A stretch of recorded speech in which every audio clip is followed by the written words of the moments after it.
ஆ. ஐயா ஏதாவது இறைத்துகள் பரமாணு உயிர் சக்தி தானே நான் எடுத்தேன்.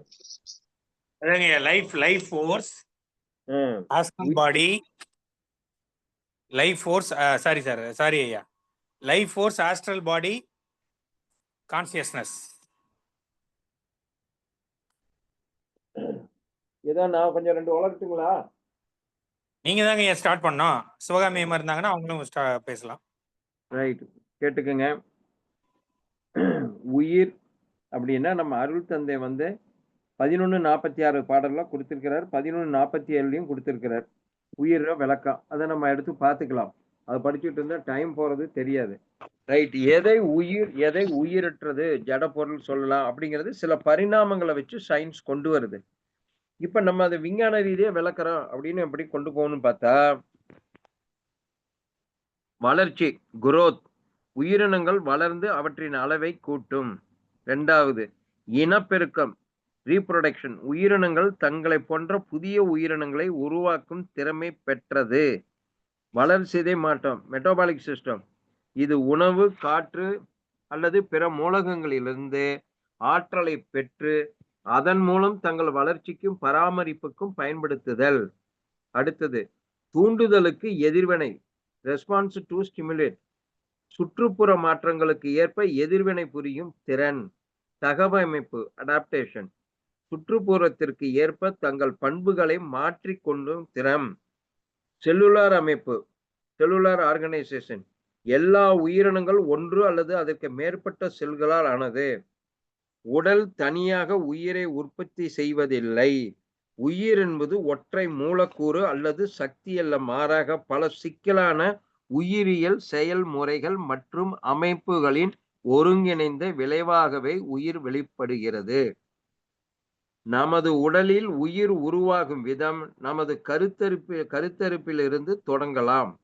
ஒரு ஆணின் விந்தணு ஒரு பெண்ணின் அண்டத்துடன் இணைந்து ஒற்றை செல்லான சைக்கோட்டை உருவாக்குது. இந்த சைக்கோட்டில் தான் ஒரு புதிய உயிரின் அடிப்படை தகவல் DNA சேமிக்கப்படுகின்றன. இந்த சைக்கோட் பல முறை பிரிந்து பில்லியன் கணக்கான செல்களாக மாறுகிறது. இந்த செல்கள் பின்னர் குறிப்பிட்ட பணிகளை செய்யக்கூடிய வெவ்வேறு வகையான செல்களாக வேறுபடுகிறது. உதாரணமாக தசை, நரம்பு, தோல் போன்றவை இந்த வேறுபட்ட செல்கள் இணைந்து திசுக்களையும் திசுக்கள் இணைந்த உறுப்புகளையும், உதாரணமாக இதயம், மூளை, நுரையீரல் போன்றவையை உருவாக்கிறது. இந்த உறுப்புகள் அனைத்தும் ஒருங்கிணைந்து செயல்படும் போதுதான் ஒரு முழுமையான உயிரினம் செயல்பட தொடங்குகிறது. ரைட். இப்ப இது என்ன? Biochemical process. நமது உடலில் உள்ள ஒவ்வொரு செல்லும் ஆயிரக்கணக்கான உயிர் வேதியியல் எதிர்வினைகளை தொடர்ந்து நடத்துகிறது.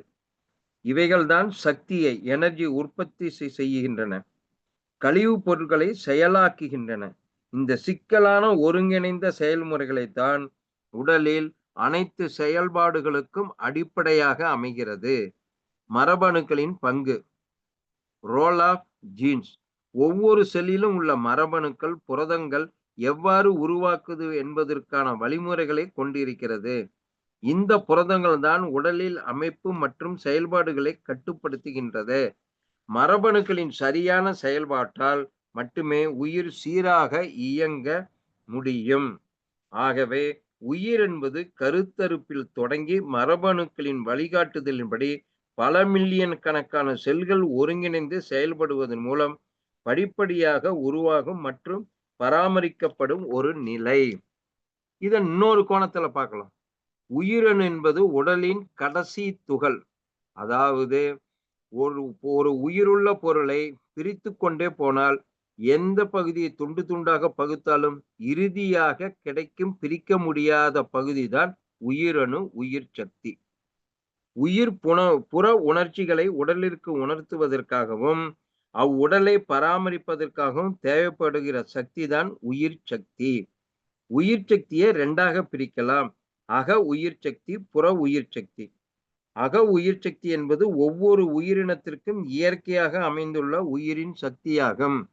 இதை நம்மால் உருவாக்க முடியாது. இதன் இருப்பு இயக்க நிலைதான் உடலின் ஆற்றலை நிர்ணயிக்கும். நாம் உயிர் என்று அழைப்பது இந்த அக உயிர் சக்தியே தான். புற உயிர் சக்தி என்பது உடலால் பஞ்சபூதங்களின் ஆற்றலோடு நாம் வெளியிலிருந்து பெறப்படுகின்ற சக்தியாகும். நமது உடல் தினந்தோறும் இயக்கத்திற்கும் செரிமானம், பராமரிப்பு போன்ற இயக்கங்களுக்கும் தேவையான சக்தியை உடல் தன் உறுப்புகளின் வழியாக பெறுகிறது. உணவு, நீர், காற்று, பூமியின் மையப்பகுதியிலிருந்து வெளிப்படுகின்ற ஆற்றல், கோள்களின் சஞ்சாரம் எனப்படுகின்ற வான்காந்தம் போன்றவற்றிலிருந்து உடல் புற உயிர் சக்தியை பெற்றுக் கொள்கிறது. நமது உடல் நமது உயிர் சக்தியை இயக்க சக்தி, செரிமான சக்தி, பராமரி சக்தி போன்றவற்றிற்கு பகிர்ந்து இயங்குகிறது.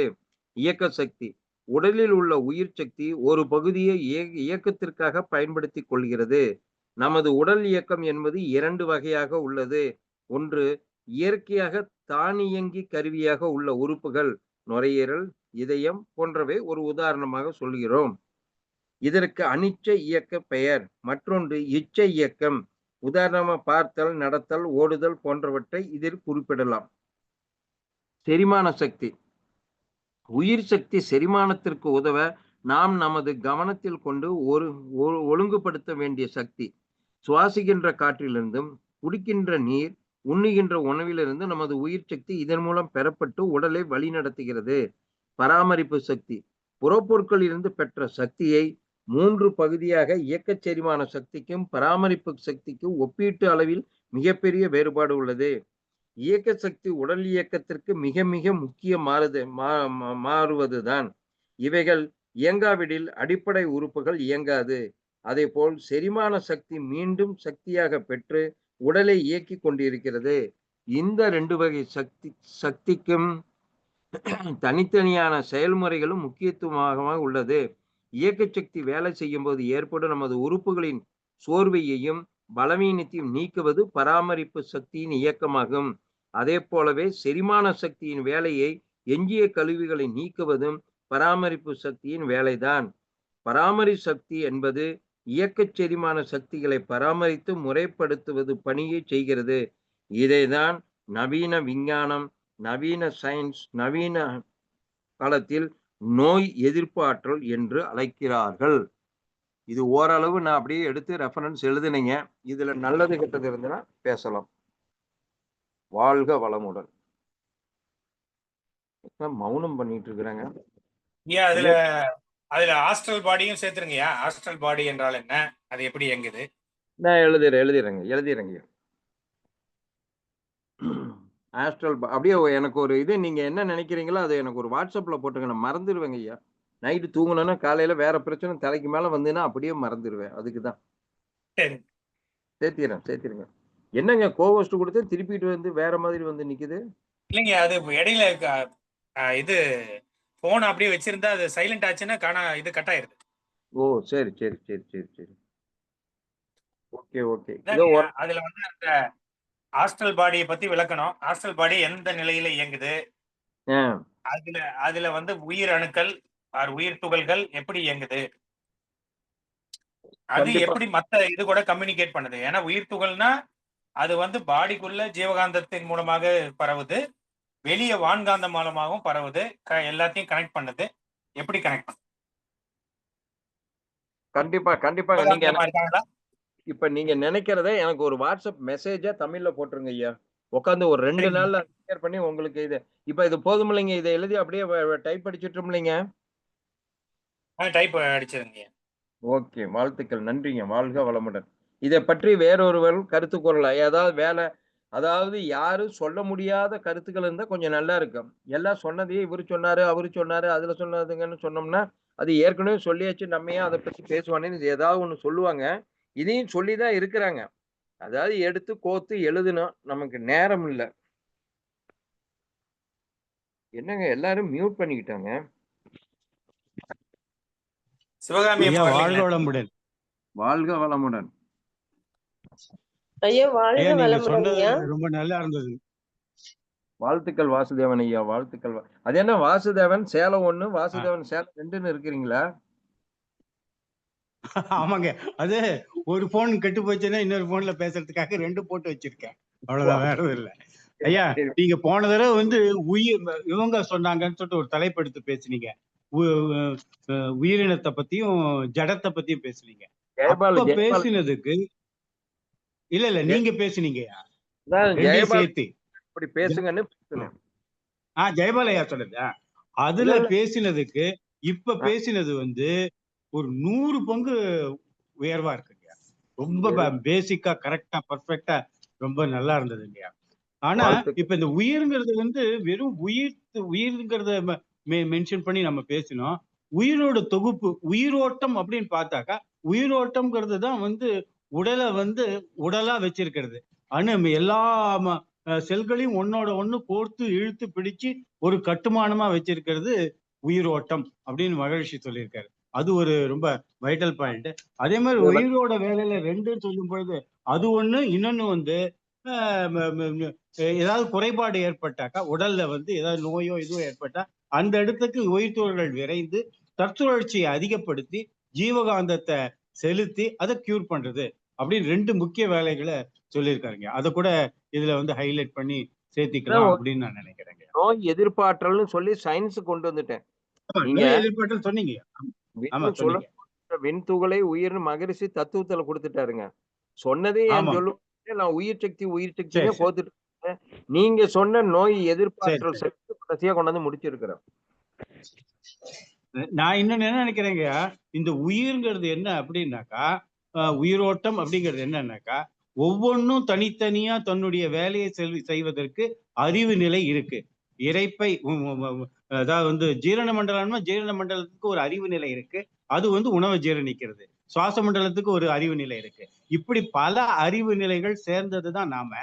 இதை எல்லாத்தையும் இந்த ஆர்கெஸ்ட்ரால நடுவுல நின்று வாசிப்பாரு, இது கண்டக்ட் பண்ணுவாரு, அவர் மாதிரி செய்யற வேலையை தான் உயிரோட்டம் அப்படிங்கிறது நடத்துது அப்படிங்கிறது மகரிஷி சொன்னதுல இருந்து டிரைவ் பண்ண முடியுது அப்படின்னு தோணுது இல்லையா?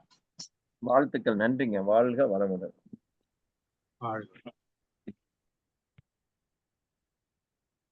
ஐயா என்னங்க தினமும் எல்லாரும் பேசுனாங்க, இன்னைக்கு ஏன் சப்ஜெக்ட் வந்தோன்னா யாரும் பேச மாட்டேங்கிறாங்க. உங்க டீம் மெம்பர் எப்படிங்க? எல்லாமே நீங்களே நல்லா விவரமா சொல்லிட்டீங்க. நாங்க சொல்றதுக்கு என்னங்க நிறைய இருக்கு. உயிரை பத்தி இன்னும் பல ஆயிரம் கருத்து சொல்லலாமா? நான் பொறுக்கி விரிக்கி எல்லாம் எடுத்து கோத்து வச்சு இதுக்கு பண்ணினது ஒரு 6 நாள் வேஸ்ட் பண்ணினேன்.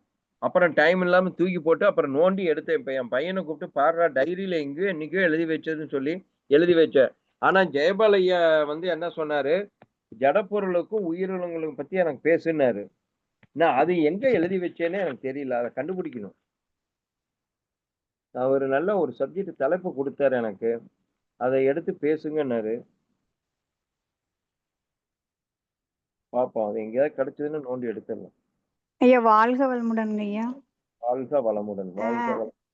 நம்மளுடைய வாழ்நாள்ல உயிர் எந்தெந்த வகையில வெளியேறிக்கிட்டு இருக்குதுன்ட்டு பார்க்கணும் ஐயா. தினமும் நம்மளுடைய செயல்கள்ல எந்தெந்த வகையில உயிர் வெளியேறுதுன்னு பார்க்கணுங்க ஐயா. Nerve system, autonomous nerve system, மைய நரம்பு மண்டலம், தானியங்கி நரம்பு மண்டலம் இருக்குது. இது வழியாம உயிர் சக்தி வெளியேறிட்டே இருக்குமாமா.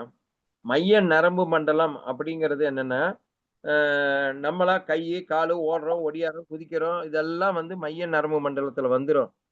நம்ம தூக்கணும்னா எனர்ஜி வேஸ்ட் ஆகும், உயிர் சக்தி காந்த செலவாகும். தானியங்கி நரம்பு மண்டலம் நமக்கு தெரிஞ்சோ தெரியாமையோ அது பாட்டுக்கு மூளை, நுரையீரல், ஹார்ட், கிட்னி, ரத்த ஓட்டம், வெப்ப ஓட்டம், காற்று ஓட்டம், இதெல்லாம் அது கண்ட்ரோல்ல வச்சிருக்குது. நம்ம கண்ட்ரோல்ல கொடுக்கல. கொடுத்துருந்ததுன்னா வெகு பேர் காலாவதியாகி சங்கூதி 108ல போயிருப்பானுங்க. அட நாளைக்கு மூச்சு விட்டுக்கலாம் போ, இதயத்தை நாளைக்கு ஓட்டிக்கலாம் போன்னு இருப்பானுங்க. அதனாலதான் அது இறைவன் தான் கண்ட்ரோல்ல வச்சுக்கிட்டாருமா. வாழ்க வளமுடன். இல்லைங்க இப்ப நீ எனக்கு ஒண்ணு இப்ப நம்ம அதிகப்படியா வெளியேறுது அப்படின்னாக்கா ஒரு பய உணர்வு ஏற்பட்டா ஐயோ நான் ஒரு அதிக வேகமான பயத்துல அந்த உயிர் துகள்கள் அதிகமா வெளியேறுது. கோபத்துல அதிக உயிர் துகள்கள் உயிர் வெளியேறுது. எண்ணமே அதாவது 5 அளவு முறை உணவு, பால் உணர்வு, எண்ணம், இதுல எல்லாமே உயிர் சக்தி சேதாரம் தான். உணவையே நீங்க அதிகம் சாப்பிட்டீங்கன்னா ஜீரணிக்கிறதுக்கு எல்லா உயிர் சக்தி போனது போக கடைசியில ஜீரணம் புளிச்சு போய் அது அல்சர் ஆயிரும். அது உயிர் சக்தி சேதாரம் தான். ஏதோ நான் எழுதிட்டேன். பயத்திலையும், கோபத்திலையும், கவலையிலையும், நோய்கள்லையும் அதிகப்படியான உயிர் சேதம் ஏற்படுதுன்ட்டு நான் நோட் பண்ணி வச்சிருந்தேங்க. நோட் பண்ணிட்டேங்க. ரைட்மா, வாழ்த்துக்கள்மா, நன்றிமா. மேடம் நீங்க சொல்றது கரெக்ட். அதாவது ஆ. கவலையிலையும் ஆ. இன்னொன்னு வந்து கவலையில வந்து ஜீவகாந்த விரயம், உயிர் துகள் விரயம் கிடையாது. சினத்துல வந்து உயிர் துகள் விரயம் உண்டு. அதிவேகமா கோவப்படும் போது இது வந்து உயிர் துகளோட சுழல் அதிகமாகி விரிவு பெற்று உயிர் துகள்கள் உடலை விட்டு வெளியேறுது அப்படிங்கறது மகிழ்ச்சி பொங்கின பால உதாரணம் காட்டி சொல்லியிருக்காரு. பயம், நீங்க சொன்னீங்கல்ல பயம், பயத்துல வந்து வெளியேறது வந்து ஜீவகாந்தம். பயப்பட்டீங்கன்னா ஜீவகாந்தம் வெளியேறும். அதை எப்படி சொல்லலாம் அப்படின்னாக்கா, நாய் வந்து நாய் அது பாட்டு தெருநாய் போயிட்டு இருக்கு, நீங்க அதுக்கு பக்கத்துல போகும்போது உங்களுக்கு இயற்கையாவே நாயை பார்த்து பயம் அப்படின்னாக்கா, நீங்க அந்த நாயை பார்த்த உடனே ஐயோ நாய் இருக்கு அப்படின்னு பயந்தீங்கன்னா அது உடனே பவ் அப்படின்னு கத்தும். அதுக்கு வேண்டியது நாய்க்கும் பன்னிக்கும் எப்பொழுதுமே ஜீவகாந்த தேவை இருந்துகிட்டே இருக்கும். இது மகரிஷி சொன்னது. அந்த ஜீவகாந்த தேவை இருக்கிறதுனால அது பவுன்னு சொன்ன உடனே நீங்க பயப்படும் பொழுது தூக்கி வாரி போட்டு உங்களுக்கு ஜீவகாந்தம் வெளியே வரும். ஜீவகாந்தம் வெளியே வந்த உடனே நமக்கு அது தெரியாது, அதுக்கு ஒரு இன்ப உணர்வாகவும் அதுக்கு ஒரு ஆற்றல் உணர்வாகவும் கிடைக்கிறதுனால திருப்பி மேல மேல பவ் பவ் பவ் பவ்னு உங்களை துரத்துது, கடிக்க வர மாதிரி பண்ணுது, எல்லாம் பண்ணுது. இது ஒண்ணு. இன்னொன்னு, உயிர் துறந்த ஆன்மாக்கள், கருமையம், அவங்க வந்து கொஞ்ச நாளுக்கு சாலோக்கியத்துல இருக்கும் பொழுது அவங்களுக்கு இங்கேயும் விட்டு போக முடியாம மேலையும் போக முடியாம தவிச்சுக்கிட்டு இருப்பாங்க. அப்ப அவங்களுக்கு வந்து எது இதமா இருக்கும் அப்படின்னா, ஐயோ நாம இருந்த இடமும் நம்முடைய உறவுகள் நடுவுலையும் இதுலயும் இருக்கணும் அப்படிங்கிற, அதெல்லாம் வந்து சூசைட் பண்ணிட்டவங்க, எல்லாம் ஆக்சிடென்ட்ல போனவங்க, இந்த மாதிரி இருக்கவங்க உடனே டெத்தை அக்செப்ட் பண்ணிட்டு அடுத்த நிலைக்கு போறதுக்கு தயாரா இருக்க மாட்டாங்க. அவங்க என்ன பண்ணுவாங்கன்னா ஒரு இருள் உலகத்துல இருந்துகிட்டே இருப்பாங்க. அந்த இருள் உலகத்துல இருக்கும் பொழுது அவங்களுக்கு வந்து ஜீவகாந்தம் வேணும். ஜீவகாந்தம் கிடைச்சது அப்படின்னாக்கா அவங்க உலகத்துக்கு வெயிட்ட வாங்கின உடனே பட்டம் கீழே இறங்குற மாதிரி அவங்க உடனே இந்த உலகத்து கூட கான்டாக்ட ஜாஸ்தி பண்ணிக்க முடியும். அதனால அவங்க என்ன பண்ணுவாங்க அப்படின்னாக்கா, தனியா இருக்கக்கூடிய ஒரு நபர், பயப்படக்கூடிய நேச்சர் இருக்கக்கூடிய ஒரு நபர், அவங்களுடைய மனோமய கோஷத்துல மனோதளத்துல ரேப் டேப், இது இங்கிலீஷ்ல இருக்கக்கூடியது. ரேப் டேப்புங்கிறத ஒலி எழுப்புற மாதிரி, ஏதோ சத்தம் கேட்டது, ஏதோ காத்தா சேலை ஆடிச்சே அப்படின்னு பயந்து நம்ம தூக்கி வாரி போட்டதுன்னா அந்த ஜீவகாந்தத்தை அவங்க வாங்கிப்பாங்க. இப்படிதான் வந்து அடுத்த உலகத்துல இருக்கிறவங்க நமக்கு இதுக்கு வர்றது. இதுக்கு இன்னும் சரியா சொல்லணும் அப்படின்னாக்கா, இறந்து போனவர்களோட ஆவி உலகத்தோட தொடர்பு அப்படின்னு சொல்லி பண்றவங்க எல்லாம் என்ன பண்ணுவாங்க அப்படின்னா, 10 பேர் ஒட்டுக்க உட்காந்துக்கிட்டு கையை கோத்துக்கிட்டு எல்லாருடைய ஜீவகாந்தத்தையும் ஒரே ஒரு நபர் மேல குவிச்சு, இறந்து போன ஒரு நபர் மேல குவிச்சு அவங்களுக்கு அந்த ஜீவகாந்தத்தை செலுத்தும் பொழுது அவங்க வந்து உருவத்தை பெறுறாங்க, இந்த உலகத்தோட தொடர்புக்கு வராங்க, அவங்க உருவம் கண்ணுக்கு படுது. இது வந்து டெத், லைஃப் ஆஃப்டர் டெத் அப்படிங்கிற ஒரு புக்ல சுவாமி அபேதானந்தா அவரோட எக்ஸ்பீரியன்ஸ், அவர் வந்தது எல்லாத்தையும் பத்தி டீட்டெயிலா இருக்கும்போது அதை போட்டோ எடுத்து போட்டிருக்காரு. ஆவியை வந்து போட்டோ எடுத்து அன்னைக்கு இருக்கிற கேமரா வச்சு எடுத்த போதே அந்த ஆவிகள் வந்து அந்த ஜீவகாந்தத்தை வாங்கிட்டு உருவம் பெற்றதை போட்டோவாவே எடுத்து போட்டிருக்காரு. சோ பயப்படும் பொழுதும் கவலைப்படும் பொழுதும் அதிகமா விரயமாகிறது ஜீவகாந்தம். கோபப்படும் போது வெளியேறது உயிர் துகள்கள். எல்லாமே உயிர்த்துகளுடைய இதுதானங்க ஐயா. இப்ப நம்மளே ஒரு ரொம்ப திடீர்னு ஒண்ணு பயந்துட்டோம்னா இப்ப எனக்கு உயிரே போச்சு அப்படின்றோம். அப்புறம் மத்த சமயங்கள்லயும் அந்த மாதிரி நம்ம விண்ணு விண்ணு வலிக்குது, ஒரு ஒரு அடிபட்டுட்டோம். கேக்குதுங்களாங்க ஐயா? கேக்குதுமா? நம்ம ஒரு கையில அடிபட்டுருச்சு, புண்ணு இருக்குதுன்னா கூட விண்ணு விண்ணுன்னு வலிக்குதுன்னு சொல்றோம் இல்லைங்களா? அப்ப விண்ணுனா உயிர் தாங்களாங்க ஐயா? அப்ப அந்த காரணத்தால விண்ணு விண்ணு விண்ணுன்னு வலிக்குது, எங்கேயோ பிடிச்சிட்டீங்க போங்க. அற்புதம். இல்லையா? அப்படி நம்ம அப்படிதாங்க சொல்றோம். கையை வந்து விண்ணு விண்ணு வலிக்குதுன்றோம். விண்ணுனா உயிர் அப்படின்ட்டு. நிச்சயமா அந்த விண்ணு அங்க வர்றதுனாலதானே உங்களுக்கு எந்த இடத்துல அடிபட்டிருக்கோ, எந்த இடத்துல காயப்பட்டதோ அந்த இடத்துல உயிர் துகள்கள் விரைந்து வந்து தற்சுழற்சியை ஜாஸ்தி பண்ணி ஜீவகாந்தத்தை வேகமா வெளியேற்றி அந்த இடத்துல பூச்சி வேலையை செய்யுது. அதுக்கு குறைஞ்ச உடனே திருப்பியும் மையத்துக்கு வந்து கருமையத்துக்கு வந்து திருப்பியும் சார்ஜ் ஏத்திட்டு போகுது. இந்த உள்ளார வர்றதும் சார்ஜ் ஏத்துறதும் அபரிமிதமா இருக்கும் பொழுது நிறைய உயிர் துகள்கள் வேகமா வந்து மையத்துல குவிஞ்சு அந்த இடத்துல இருக்கிற உயிர் சக்தி காணல அப்படின்னாக்கா பேட்டரி பிளாஸ்ட் ஆகிற மாதிரி கருமையும் வெளியே வந்துருது. அதுதான் அதுதாங்க மரணம். அதிகப்படியான வளமுடன் ஐயா. உயிர்த்துகள் அதுக்கு நான் யோசனை பண்ணுங்க. வாழ்க வளமுடன் ஐயா. நன்றி. வாழ்க வாழ்க வளமுடன். வளமுடன் சொல்லுங்கம்மா. ஐயா. இந்த இது நாய் பாத்தீங்கன்னா மனுஷங்க நடக்கிறதே அதுக்கு அந்த மோப்ப சக்தி அது பின்னாடி மூலாதாரத்துல தான் அது மோந்து பார்க்கும். நீங்களாம் கவனிச்சிருக்கீங்களா இல்லையான்னு தெரியல. அதனாலதான் மூலாதாரம் சாந்தி தவம் ஏற்றி ஜீவகம் ரொம்ப விரயமாகாம அது மூலாதாரத்துல அதை இது பண்றது, சாந்தி தவம் ஏற்றுறது அதுக்காக தான். அப்ப நாயின் அருகாமை, ஈவன் பன்றி அருகாமை கூட சொல்லுவாங்க. அது கூடாதுங்கிறதுக்கு இதுதான் காரணம். இதான் எனக்கு தெரிஞ்சது. வாழ்க வளமுடன். வாழ்க வளமுடன். உயிர் வாழ்க சக்தி, வளமுடன் ஐயா. உயிர் சக்தி, உயிர் துகள், அதை பத்தி ஏதாவது கொஞ்சம் கிளாரிபிகேஷன் பண்ணுங்க. யாராவது சொல்லுங்கம்மா. சசிகலாமா. ஐயா ஐயா, உயிர் பற்று முக்கியமா நாம எடுக்கணும் அப்படின்னா ஆரம்ப நிலையில இருந்து முதல் உயிர் செல் அப்படின்னு எடுத்தோம்னா எந்த அளவுக்கு சர்வைவல் ஆகி வந்திருக்கு அப்படிங்கிறதா நம்மளுடைய டேட்டாஸா இருக்குங்க ஐயா. அதை வச்சுதான் நம்மளுடைய கட்டமைப்புகள் எல்லாமே வேலை நடந்துட்டு இருக்குது. அதுக்கு முக்கியமா நம்ம அந்த சர்வைவலுக்கு அடிப்படையான முக்கிய அம்சங்கள் உயிருக்கு அப்படின்னு நம்ம எடுத்தோம்னா nutrition, respiration, metabolism, growth, reproduction, adaptation, homeostasis, அப்புறம் சென்சிட்டிவிட்டி, இதெல்லாம் ரொம்ப முக்கியமான ஒரு அம்சங்களா அந்த சர்வைவலுக்கு இருக்குங்க ஐயா உயிர் அப்படின்னு நம்ம எடுத்தோம்னா அறிவியல் ரீதியா. அதுதாம்மா ஆரம்பத்திலேயே உயிரினத்திற்கு உண்டான எதை நம்ம உயிரினம் சொல்றோம்னு ஃபர்ஸ்ட் பேசும்போது நீங்க இருந்தீங்களா இல்லையா? இல்லைங்க ஆமா ஐயா. ஐயா, இதெல்லாம் வரிசையா நீங்க தமிழ்ல சொல்லிட்டீங்க. எல்லாமே கிளீனா சொல்லிட்டு அதான் வந்தேன். விஷயம் தான். இதெல்லாம் சரி. சொன்னீங்க நீங்க. ஆமாங்க. ஆமா. நெக்ஸ்ட் எனி ஐடியா அபவுட் உயிர்? ஐயா, இன்னொன்னு விஷயம் சொல்ல ஆசைப்படுறேன். அதாவது மரணம் அப்படிங்கிற போது உயிர் போயிடுச்சு, உயிர் இல்ல அப்படிங்கிறாங்க. உயிர் அந்த உடல்ல இல்ல, அவ்வளவுதான். ஆனா அந்த கருமையத்துல உயிர் துகள்கள் இருக்கு அப்படிங்கறத மகரிஷி தெளிவா சொல்லியிருக்காரு. கருமையம் வெளியேறும் பொழுது இந்த உடலை வழி நடத்துவதற்கு இயக்குவதற்கு தேவையான உயிர் சக்தி இல்லாததுனால அது வெளியேறுது. ஆனா அது கூட சேர்ந்து உயிர் துகள்களும் வெளியேறும். உயிர் துகள்கள் இருக்கிறதுனால அதுல இருக்கிற ஜீவகாந்தம் இருக்கும், ஜீவகாந்தம் இருக்கிறதுனால மனமும் இருக்கும். அதனால உடலை விட்டு துறந்த ஆன்மான்னு சொல்லலாம். அந்த ஆன்மாக்களுக்கு இதெல்லாம் கொஞ்ச காலத்துக்கு இருக்கதான் செய்யும் அப்படிங்கிறது ஒரு முக்கியமான பாயிண்டா மகரிஷி சொன்னதுல இருந்து எடுத்துக்கலாம்னு தோணுதுங்க. வாழ்க வளமுடன்.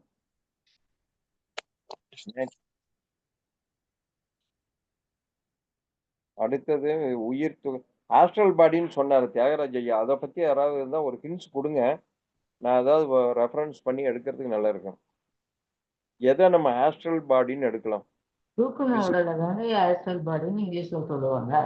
எப்படி நம்ம விஞ்ஞானத்துக்குள்ளார கொண்டு போக முடியும்? அது உயிரோடல தான் தூக்கம் உடல்னு சொல்றது, ஆஸ்ட்ரல் பாடின்னு சொல்றது. அந்தம்மா நீங்க சொல்றதே தத்துவத்துல நம்ம பேசுற மகிழ்ச்சி சொல்றேன். சயின்ஸுக்குள்ளார கொண்டு வரணுமே இதை. அவங்க ஒத்துக்கிற மாதிரி கொஞ்சம் ஒரு ஸ்டெப்பு நிறுத்தணும்னா போகுது. இப்ப எதை நம்ம உயிருங்கிற டாக்டர்ஸ் இது நான் சொன்ன கருத்துக்கள்லாம் வச்சுக்கிட்டு இதெல்லாம் உயிர் அப்படிங்கிற மாதிரி சொல்லணும்னா நான் விண்ணுக்குள்ளே போகல. மகரிஷி உயிருங்கிறதே விண்ணுன்னு தான் சொல்றாரு. நான் விண்ணுங்கிறதே எடுக்கல. அதனாலதான் எல்லா இடத்துலயும் உயிர் சக்தி லைஃப் ஃபோர்ஸ்னே கொண்டு வந்தேன். அது மாதிரி ஆஸ்ட்ரல் பாடியை எப்படி கொஞ்சம் நிறுத்த முடியும், எப்படி அதை கொண்டு வரலாம், சயின்ஸுக்குள்ளார ஒத்து வர்ற மாதிரி எப்படி கொண்டு வரலாம்? ஐயா, இதுக்கு என்ன பண்ணலாம்னாக்கா, நீங்க பேராசைக்காலஜி, பேரானார்மல் ஆக்டிவிட்டி அப்படிங்கறதுல கூகுள்ல தேடினாக்கா இதுக்கு முன்னாடி இதையெல்லாம் ஒத்துக்காம இருந்தாங்க. அதுக்கு ப்ரூஃப் ஒத்துக்கிறதுனாக்கா ப்ரூஃப் இல்லைன்னு. இப்ப நிறைய இடத்துல இந்த ப்ரூஃப்ஸை கொண்டு வந்திருக்காங்க. எப்படி ஆஸ்ட்ரல் பாடி கூட கான்டாக்ட் பண்றது, ஆஸ்ட்ரல் பாடி என்ன பேசுதுங்கிறது அந்த அளவுக்கு எலக்ட்ரானிக்கா கொண்டு போறாங்க. இது எனக்கு முழுசா தெரியாது. அது தேடினா அதுல அந்த விஷயம் கிடைக்கிறதுக்கு வாய்ப்பு இருக்குங்க.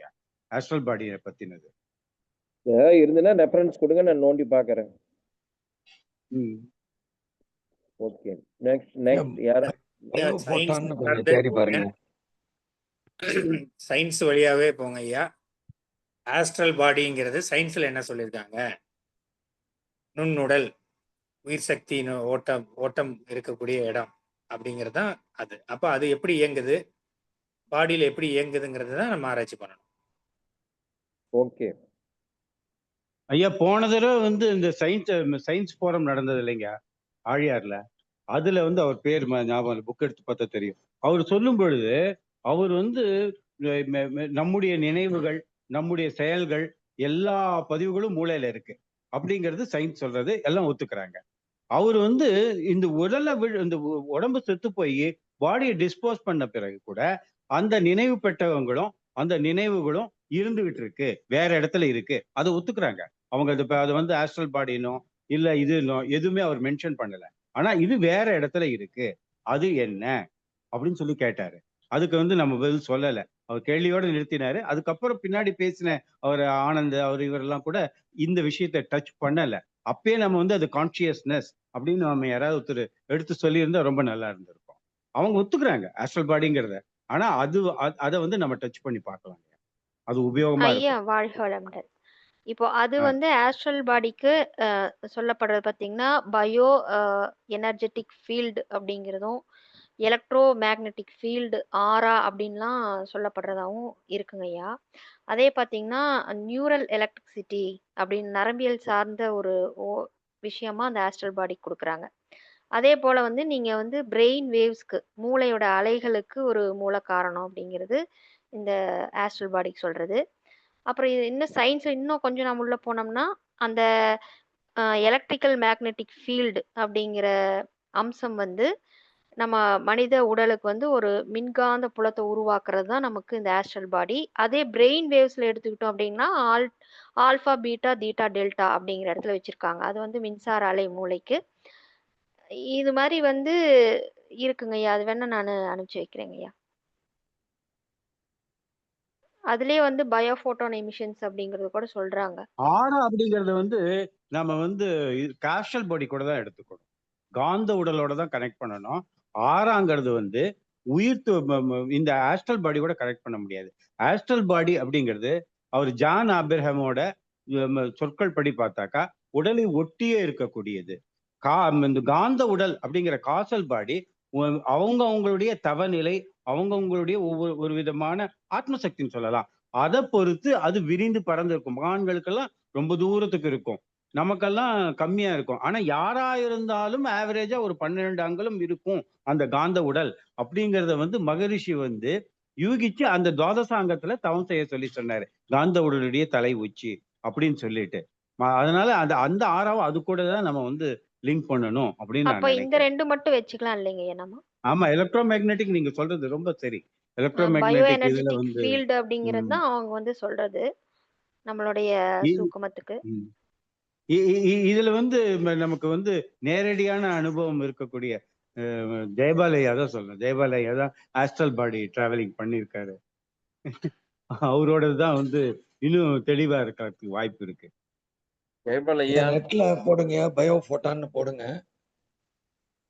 பயோபோட்டான்கள் தாவரங்கள், விலங்குகள் மற்றும் மனிதர்கள் உள்ளிட்ட உயிரினங்களால் வெளியேற்படும் ஒளியின் மிகவும் பலவீனமான வெப்பமற்ற போட்டான்கள் ஆகும். இந்த போட்டான்கள் மின்காந்த நிறமாலையின் ஒரு பகுதியாகும். குறிப்பாக புற ஊதா மற்றும் புலப்படும் ஒளி வரம்பில் தீவிரம் மிக குறைவாக இருந்தாலும் ஒரு கணக்கு கொடுத்தாங்க, 10 to the power of -20 அப்படி போட்டு per centimeter square அப்படின்னு ஒரு அளவு கொடுக்குறாங்க. அவை செல்லுலார் தகவல் தொடர்புகளில் பங்கு வகிப்பதாகவும் வளர்சிதை மாற்ற செயல்முறைகளுடன் தொடர்புடையதாகவும் கருதப்படுகிறது.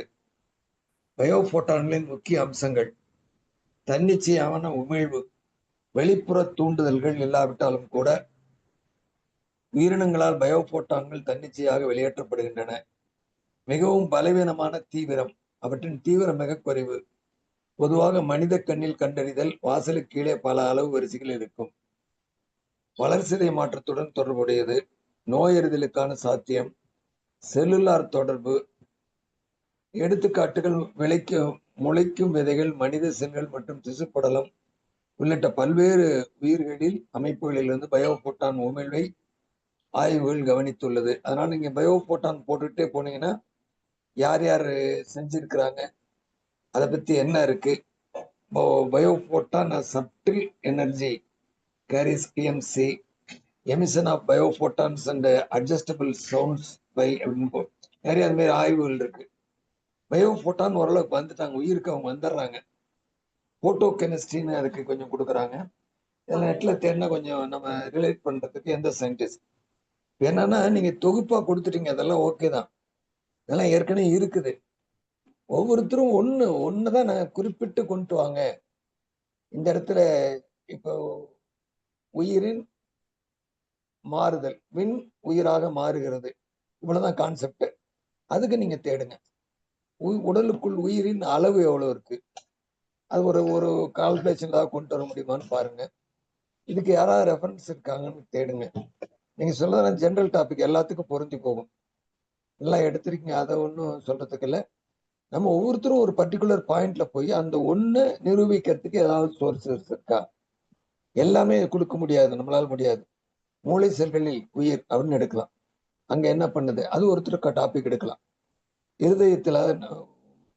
இருதயத்தில் என்ன செய்யுது, வேலை செய்யுது, ஹார்ட்ல இது என்ன வேலை செய்யுது, கிட்னில என்ன வேலை செய்யுது, அப்படி ஒவ்வொன்றுக்குள்ளேயும் வெளியில இருந்தா அது என்ன பண்ணுது, வெளியில இருக்குதா, இப்படி ஒரு நுணுக்கமான பாயிண்ட் எடுத்துட்டு அதுக்கு ரெஃபரன்ஸ் தேடி கொடுத்தா நம்ம தொகுக்கிறது பொழுது நல்லா இருக்கும். நீங்க சொல்றது அவுட்லைன், கம்ப்ளீட்டா அவுட்லைன் கொடுத்துட்டீங்க. இது இன்னும் கொஞ்சம் உள்ளுக்கு போய் யாராவது அதுக்கு ரெஃபரன்ஸ் தான், இவர் இந்த ஆராய்ச்சி பண்ணாரு, இந்த ஆராய்ச்சியில இந்த உமிழ் வெளிப்படுதாக சொல்லியிருக்காங்க, அவ்வளவுதான் நமக்கு வேண்டியது.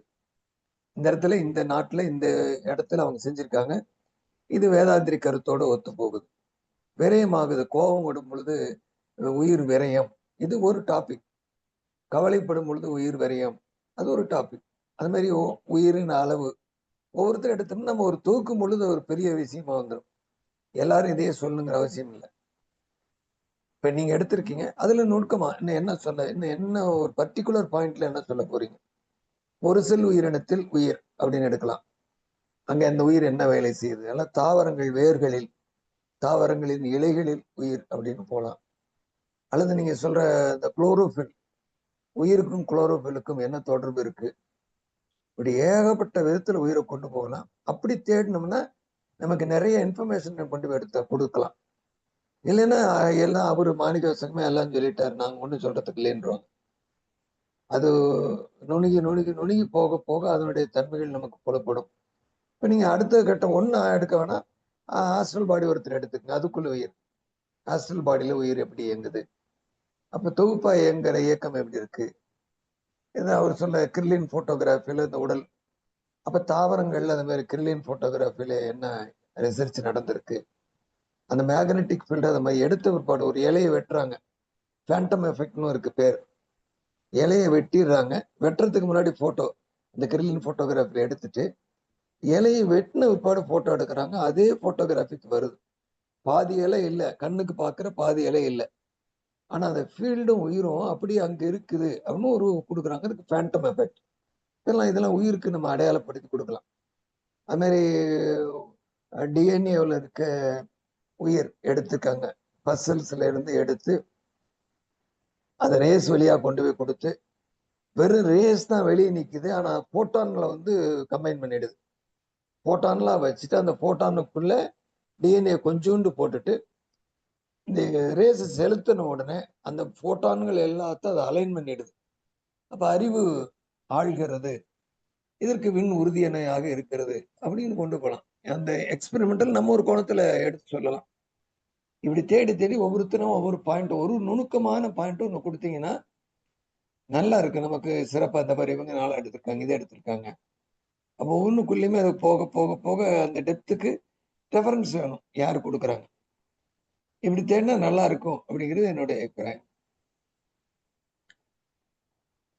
இதுல வந்துங்க ஐயா, நமக்கு நீங்க சொன்ன மாதிரி அறிவியல்ல போய் பார்த்தோம்னா அந்த பயோஃபோட்டான்ஸ் அப்படிங்கிறது நீங்க மாலிகுலர் பயாலஜி அந்த இதுலயும் பார்க்கலாங்க ஐயா. அடுத்தது பார்த்தீங்கன்னா குவாண்டம், இப்போ வந்து குவாண்டம் தான் அதிகமாக நம்ம நிறைய தரவுகள் எடுத்து பார்த்துட்டு இருக்கோங்க ஐயா.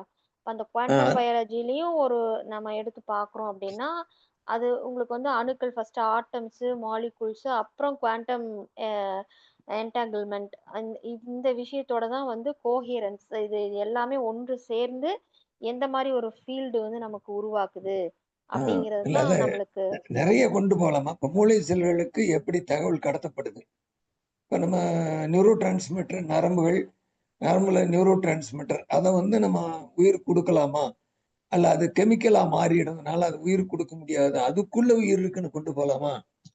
இதுதான் தகவல் தொடர்பு. அதுல இருந்து ஒரு மேக்னெட்டிக் ஃபீல்டு, உயிரும் காந்தமும், இதனுடைய மேக்னெட்டிக் ஃபீல்டு தான் உடல் முழுக்க பரவி இருக்கு.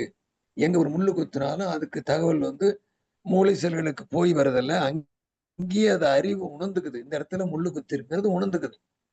மூளை செல்கள் அதுக்கு கமாண்ட் கொடுக்குது, மறுபடியும் இந்த முள்ளை அகற்று, எடுத்துக்கொள் அப்படின்னு. அப்ப இது உயிரில் நடக்குதுன்னு கொண்டு போகலாம்.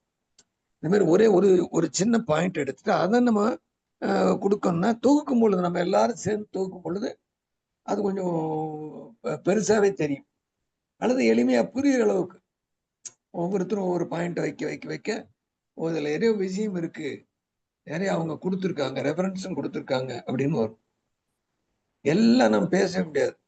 மாணிக்கவாசகன் அவுட்லைன் ஒவ்வொரு பிடிச்சு கொடுத்துட்டார். நீங்க அதுக்குள்ள ஒவ்வொன்றும் நான் இதை மட்டும் எடுக்கிறேன், இதை மட்டும் எடுக்கிறேன். அப்ப சடப்பொருள்ல உயிர் இருக்கா இல்லைன்னு சொல்ல முடியாது, புகுந்து போகுது. அதை ஒரு பாயிண்ட் கூட எடுக்கலாம். சடப்பொருள்லயும் விண் இருக்கு, ஆனா அங்க உயிர்னு சொல்லப்படல. ரெண்டுக்கு என்ன வித்தியாசம்? சுற்றோட்டம் இல்லை. எங்கெல்லாம் சுற்றோட்டம் அமையுதோ அந்த இடத்துல உயிர் அப்படின்னு சொல்றோம். இது ஒரு பாயிண்ட்ல வச்சுக்கிட்டு, இது ரெஃபரன்ஸ்ல யாராவது செஞ்சிருக்காங்களா, சுற்றோட்டத்தை அனலைஸ் பண்ணிருக்காங்களா? அப்ப செல்களுக்குள்ள இருக்க சுற்றோட்டம் இதனாலதான் நடக்குது. நம்ம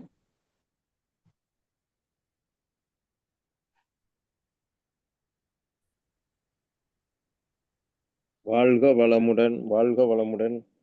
ஒரு ஃபீல்டு எடுத்து ஒவ்வொருத்தரும் ஒரு வரியை 2 வரியா ஆராய்ச்சி பண்ணுங்கிறீங்க, அப்படிதானேங்க? அது ஐயா பேசுறது கேட்கல. ஐயா ஜெயபால் ஐயா, ஒரு ஃபீல்டை எடுத்துக்குங்க, அதுலதான் நான் கருத்துக்களை துணிச்சு விடுங்கிறாரு. நீங்க இப்போ தலைப்பு வந்து பெரிய தலைப்பு இல்லைங்களா? லைஃப் ஃபோர்ஸ் அப்படின்னா உயிர் சக்தி, ஆஸ்ட்ரல் பாடி, சூக்கும உடல், அறிவு, கான்சியஸ்னஸ் அப்படின்னு வரும்போது இது பெரிய சப்ஜெக்ட்.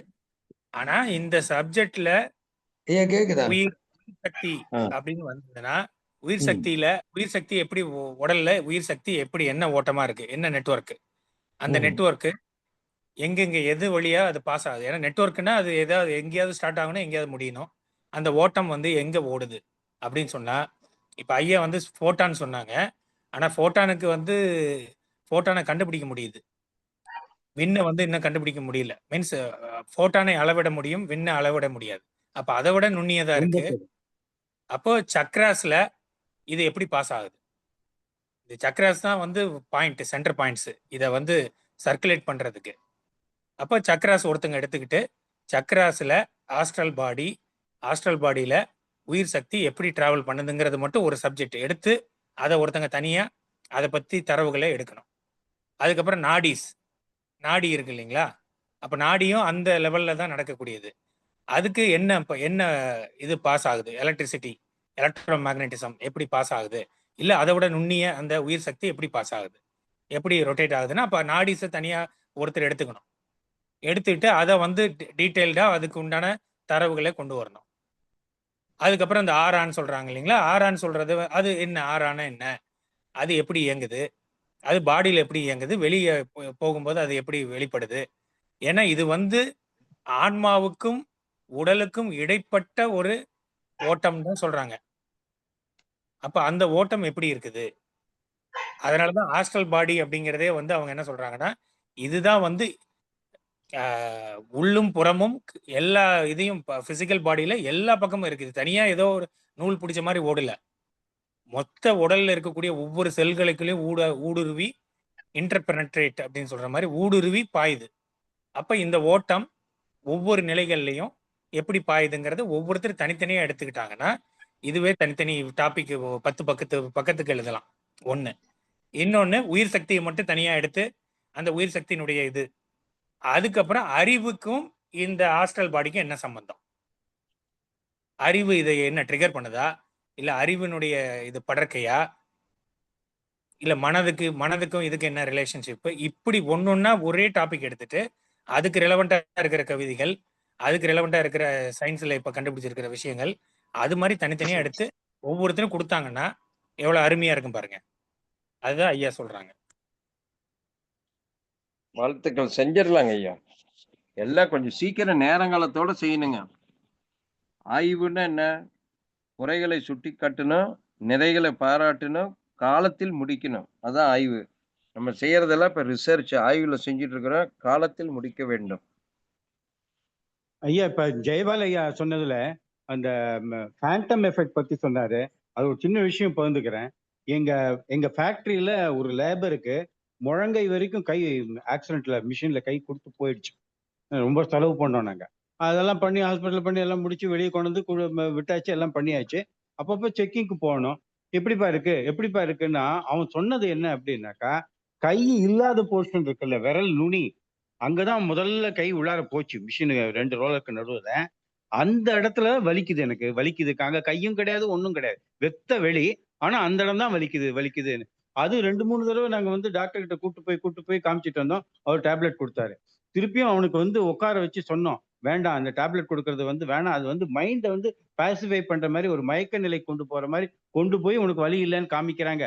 நீ முதல்ல புரிஞ்சுக்கோ, உனக்கு கை போயிடுச்சுங்கிறத நீ அக்செப்ட் பண்ணிக்கோ பாரு, உனக்கு கொஞ்சம் கொஞ்சமா படிப்படியா குறையும். இல்லாட்டி அங்க வலிக்கிற மாதிரியே இருக்கும், அந்த கை எரியிற மாதிரியே இருக்கும் அப்படின்னோம். அந்த ஃபேண்டம் எஃபெக்டோட இதை வந்து நேரடியா நாங்க பார்த்தோம் நாங்க அவர்கிட்ட. ரொம்ப சரிங்க, ரொம்ப சரி. எவ்வளவு அற்புதம். அது இலைய கிள்ளினாக்கா, அது போட்டோ எடுத்தாக்கா அது வருது அப்படின்னாக்கா, நல்ல ஜெயபாலையா கொடுத்தது ரொம்ப அற்புதமான விஷயமா இருக்கு.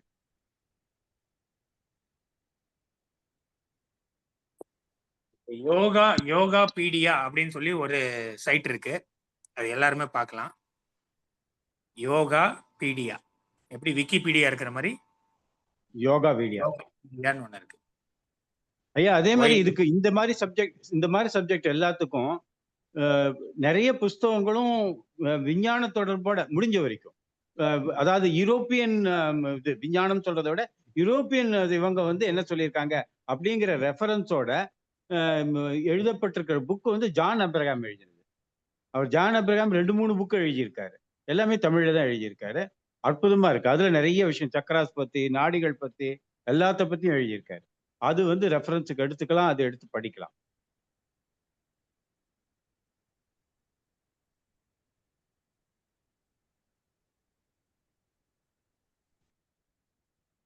புக்கை தேடி போக மாட்டாங்க. இந்த மாதிரி கொஞ்சம் நெட்ல ஏதாவது தேடி இந்த மாதிரி பாயிண்ட்ஸ் அவங்களுக்கு கொடுத்து அவங்க தேடிக்குவாங்க.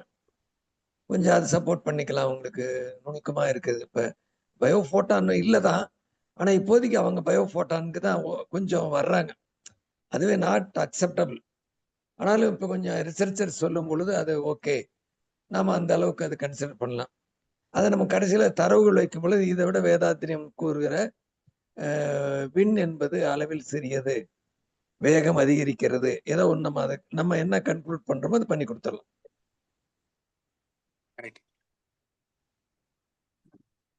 இல்ல, விண் அப்படிங்கிற இந்த உயிர்நிலையே மகாகாசத்துல இருக்கு, விண்ணா இருக்கு.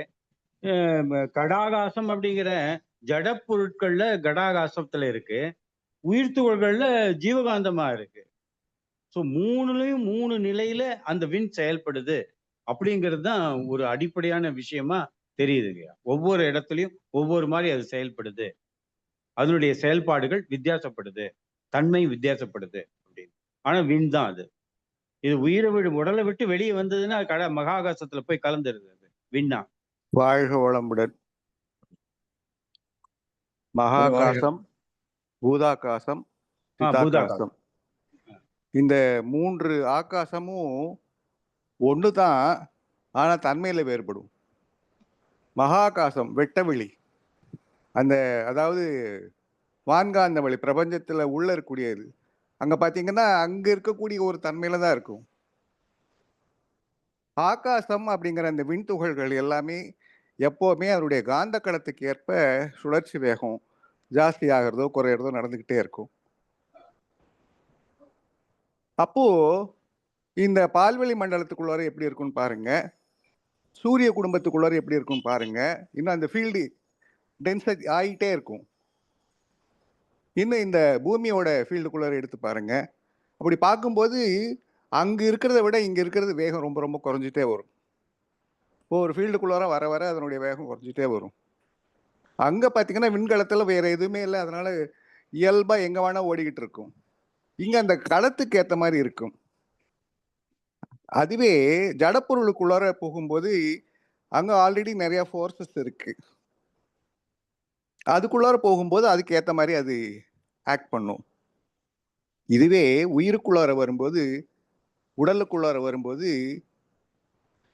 விண், காற்று, நெருப்பு, நீர், நிலம் என்று 5 பூதங்களை தாண்டி தான் வருது.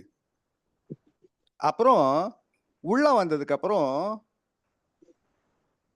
ரசம், ரத்தம், சதை, கொழுப்பு, எலும்பு, மஜ்ஜை அப்படின்னு போய் 8வது தாதுவான வித்வா போய் அங்கிருந்து தான் வருது. அப்ப பாத்தீங்கன்னா ரிஃபைன் பண்ணிக்கிட்டே வருது. ரிஃபைன் பண்ண பண்ண பண்ண பண்ண பண்ண இந்த உடலுக்குள்ளாக இருக்கக்கூடிய அந்த உயிர் வந்து பாத்தீங்கன்னா மிக மிக வேகம் குறைஞ்சுதான் இருக்கும். உயிர் துகள்கள் பிளாக் ஹோல் சொல்றோம் பாத்தீங்களா, அந்த மாதிரி இது பிளாக் பார்ட்டிகள்னே வச்சுக்கலாம். அந்த அளவுக்கு வேகம் குறையும். அதனால தான் வித்துல இருக்கக்கூடிய அந்த உயிர் சக்தியானது எல்லா அணுக்களையும் சேர்த்து கட்டக்கூடிய அளவு வந்துடுது. ஒரு குழந்தை உருவாகும் போது பாத்தீங்கன்னா இல்ல வேக வேகமா எவ்வளவு வேகமா கட்டுது இல்லையா, அதுக்கு காரணம் அந்த அளவுக்கு அங்க குறைஞ்ச ஒரு பார்ட்டிகள். இன்னொரு காரணம் மூலாதாரம் அப்படிங்கிறது இறைநிலை. இறைநிலை அவ்வளோ அங்க இருக்கக்கூடிய ஒரு அற்புதமான விஷயம். அறிவாகவே இருக்கு. உயிர் மையம், கருமையம் அப்படின்னு சொல்றோம் நம்ம. ஜீவகாந்த கருமையம் சொல்றோம். அங்க எல்லாம் திணிவு தான். அப்ப எங்க திணிவு அதிகமாக போகுதோ அந்த இடத்துல மிக மிக வேகம் குறைஞ்சிட்டே இருக்கும். அப்ப வேகம் குறைய குறைய குறைய மையத்துக்கு போகும். அது எல்லாருக்கும் தெரியும். அந்த மையத்திலயும் சுத்தவெளியே இருக்கு. அப்ப சுத்தவெளிக்கு அடுத்து அந்த சிங்குலாரிட்டிக்கு அடுத்து அங்க இருக்கக்கூடிய உயிர் துகள்கள் வேகம் அதிகமானதா இருக்கவே முடியாது. மிக மிக வேகம் குறைஞ்சதா இருக்குது. இதே மாதிரி எங்க நடக்குதுன்னா நமக்கு பிளாக் ஹோல்ல நடக்குது. சிங்குலாரிட்டி அது பக்கத்துல இருக்கக்கூடிய துகள்கள்லாம் பார்த்தீங்கன்னா பிளாக் ஹோல் அப்படித்தான் இருக்கு. அப்படி வரும்போது தான் உங்களுக்கு நிறைய எல்லாத்தையும் பிரிச்சு அனுப்பிச்சிருது. அப்ப லேசானதெல்லாம் மேலே போயிடுது, கெட்டியானதெல்லாம் கீழே வருது. அந்த அளவுக்கு வருது அப்படின்னா இந்த மையத்தில் இருக்கக்கூடிய உயிர் துகள்கள் எந்த இடத்துல போய் அந்த உயிர் துகளை ஒன்று வச்சிங்கனாலும் அது வந்து என்ன பண்ணும் அப்படின்னு கேட்டிங்கன்னா சுற்றியில் இருக்கக்கூடிய உயிர் துகள்லாம் சேர்த்து பிடிக்கும், இழுக்கும், சக்தியை கொடுக்கும். அதனால தான் மூலாதாரத்திலிருந்து மேலே கொண்டு போய் ஆக்கினைக்கு வச்ச ஒரே ஒரு உயிர் துகள் மேலே வரும்போது உங்களுக்கு பார்த்தீங்கன்னா உணர்வாக தெரியுது. ஏன்னா அந்த இடத்துல நிறைய உயிர் துகள்கள் அங்கே இருக்கிறதெல்லாம் கூடுது. இது எப்படி வேகம் அதிகமானா கோபம் அதிகமானா உங்களுக்கு வந்து வெளியில போகுதோ அதே போல அமைதி தவம் இதெல்லாம் பண்ண பண்ண பண்ண நெருங்கி வரும், ரொம்ப நெருங்கி வரும், இயல்பு நிலைக்கு போகுதுன்னு அர்த்தம். அப்ப இயல்பாக வர வர வர வர வர நெருக்கம் அதிகமாக அதிகமாக அதனால கிடைக்கக்கூடிய ஆற்றல் நிறைய நிறைய கிடைச்சிட்டே இருக்கும். இன்னொன்று இயல்பு நிலைக்கு வர வர வர இயற்கையோட நம்ம போயிட்டே இருக்கிறோம்னு அர்த்தம். அப்ப அறிவு வேலை செய்யும். மேலே வர வர வர வேகம் அதிகமா இருக்கும், கீழே போக போக கூட அறிவு அதிகமா இருக்கும். அப்ப தானா நடக்கும் எல்லாம் அப்படிங்கிறது சொல்றதுக்கு காரணம் வந்து அதுதான். மகான்கள், யோகிகள், தவம் செய்யறவங்க இந்த மாதிரி ஸ்பிரிச்சுவல் பிராக்டிஸ்ல ஈடுபட்டு மனதை இயல்பு நிலைக்கு அமைதி நிலைக்கு கொண்டு வர்றவங்க இவங்களுக்கெல்லாம் பார்த்தீங்கன்னா இதான் நடக்குது. இதுதான் உயிரினுடைய இயல்பு. அதே விண்தான், ஆனா இடத்துக்கு தகுந்த மாதிரி அது மாறி மாறி நடக்குதுங்கும் போது உயிரினத்துல மட்டும்தான் இந்த அதனாலதான் டக்குன்னு என்னவாகுதுன்னா உள்ள இருக்கக்கூடிய அறிவு நமக்கு வெளியில் தெரியுது. அதான் குண்டலினி சக்தியா மாறுது, ஓஜஸ் சக்தியா மாறுது, கருமையம்னு சொல்றோம். அதனாலதான் அறிவு செயல்பாட்டுக்கு வருது. இப்படி வந்து நம்ம அதை ஆராய்ச்சி பண்ணோம்னா ரொம்ப நல்லா அதை கொண்டு வர முடியும் அப்படின்னு தோணுது. சரிங்களாங்க ஐயா?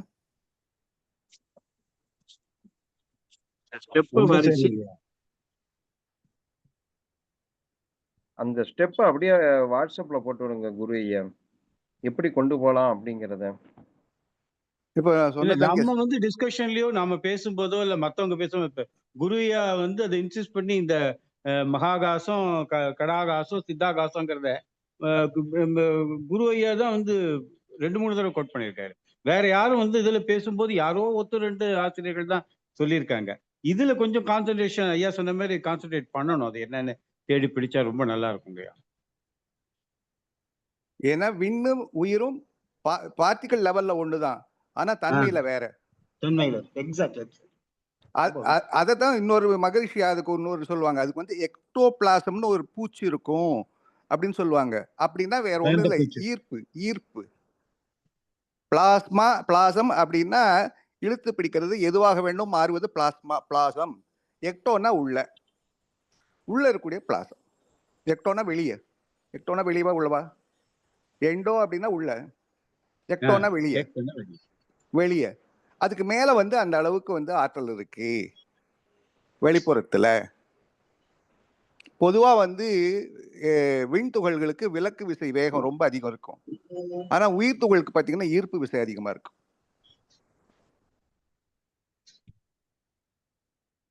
இதுதான் பெரிய வித்தியாசம்.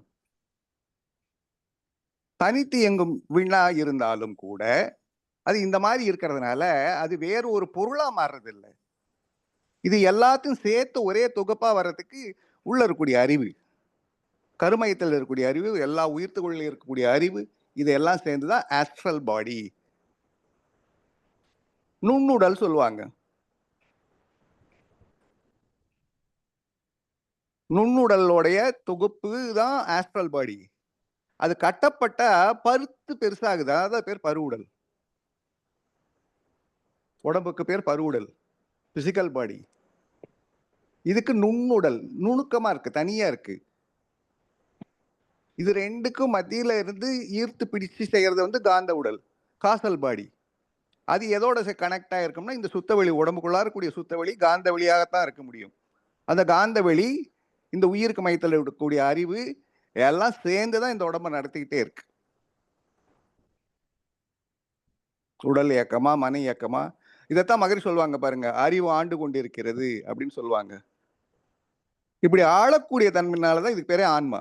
உள்ள இருக்கக்கூடிய உள்ளம் கர்மையந்தான்.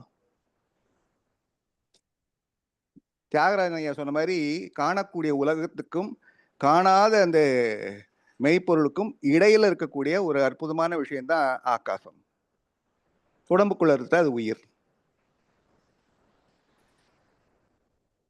வாழ்க வளமுடன் ஐயா, வாழ்த்துக்கள். நேரம் கருதி மணி 9:04. மீண்டும் நாளை சந்திப்போம். அனைவருக்கும் சரிங்களாங்க ஐயா. ஐயா வாழ்க வளமுடன் ஐயா. ஜெயபால் ஐயா வாழ்க வளமுடன் ஐயா. நாளைக்கு நான் கொஞ்சம் டிராவல்ல இருப்பேங்க ஐயா. பெங்களூர் ரீச் ஆகிறதுக்கு ஒரு 8:30 இந்த மாதிரி ஆயிடுங்கய்யா. ட்ரெயின் டைம் இப்போ சொல்ல முடியாதுங்கய்யா. அதனால ஒரு 8:30 ஆனாலும் ஆகும். என்ன டைம் முடிஞ்சா கண்டிப்பா அட்டன் பண்ணிடுவோங்க ஐயா. நாளைக்கு ஒரு நாளைக்கு நம்மளுடைய சப்ஜெக்ட்டுங்க ஐயா நாளைக்கு. சரிங்கம்மா, சரிங்க. சரிங்க, நன்றிங்க ஐயா. வாழ்க வளமுடன். வாழ்க. அனைவருக்கும் நன்றி, வாழ்த்துக்கள். வாழ்க வளமுடன்.